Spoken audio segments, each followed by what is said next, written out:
什么叫我们超预算呢？我们之前超预算的时候也是跟你们财务商量过的呀。你们财务部是批了的，现在搞成这样，你们心里没数。什么意思啊？你们今年的预算财务部原来是批了的，那为什么到我们就不批了？为什么到了小欧总就要按照原本的预算做啊？这我们哪知道啊？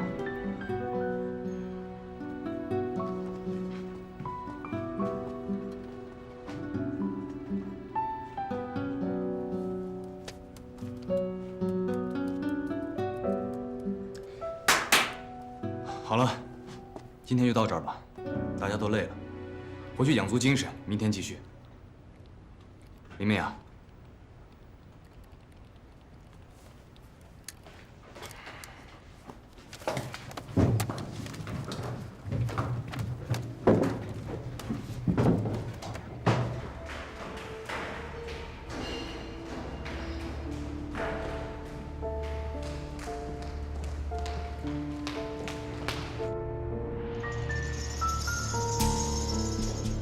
您刚接手，可能还不太了解情况。现在是，只要用这4个场地，就必须要经过这个供应商。原本这个价钱就是做不下来的。我总不能把明年的预算拿到今年来给你用吧？那既然如此，你干嘛把这活交给我？我也没有想到你会接。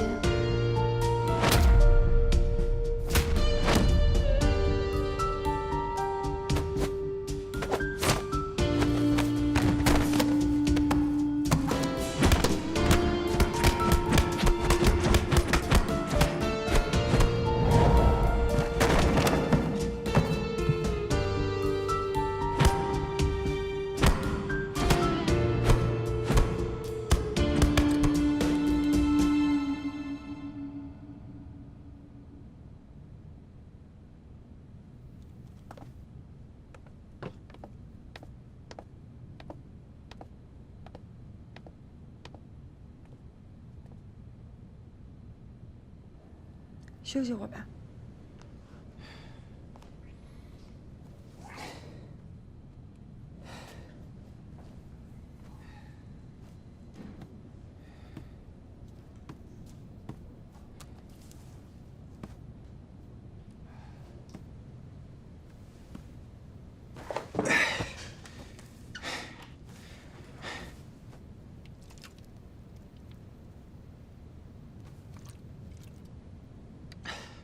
林明啊，你这辈子最艰难的日子是什么时候啊？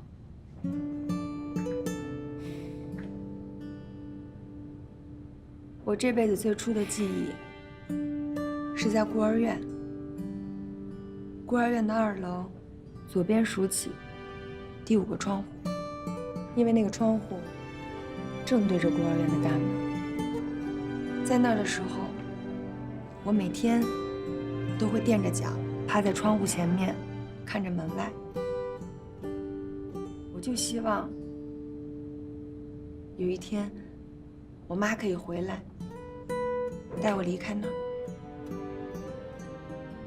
我每天就在那儿盼着，等着。曾经我一度以为，那段时光会是我一生当中最艰难的时刻。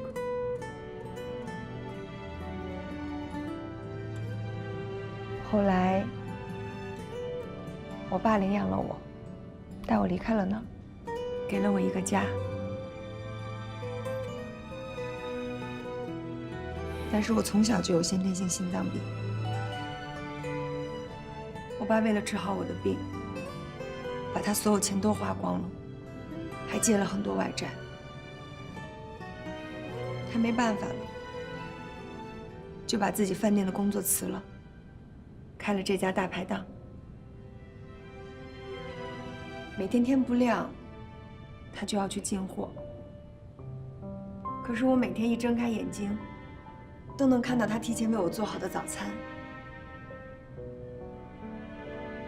那时候，我只有在放学的时候，才能在大排档见到他，因为他实在是太忙了。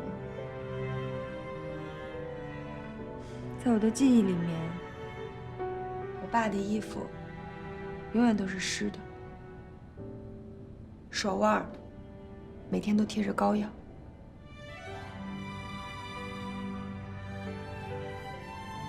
一个跟我没有一点血缘关系的人，愿意给我一个家，愿意当我的爸爸，还为我付出了那么多。可是我什么也帮他做不了，一点都分担不了。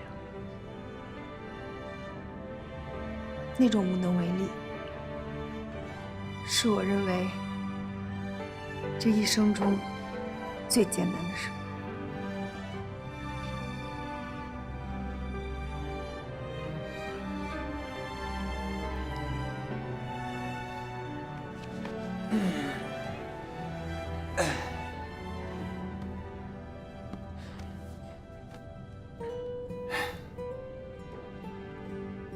我还以为你会说跟陈哲分手的时候呢。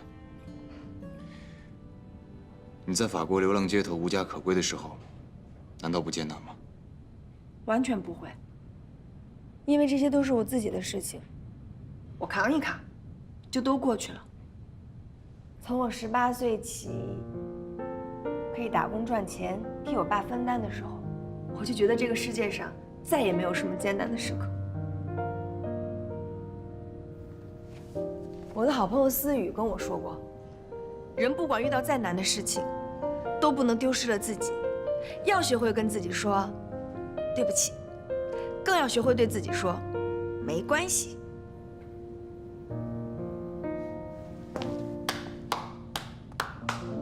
说的特别的好。怎么着？我们家小欧总遇到人生最黑暗的时刻了？别幻想，在我欧阳的字典里就没有这2个字。这就对了，这才是你嘛。为刚才梅雅同学说的话点赞。今天正好有时间，请你俩吃大餐怎么样？好啊，走着。不好意思，稍等。喂。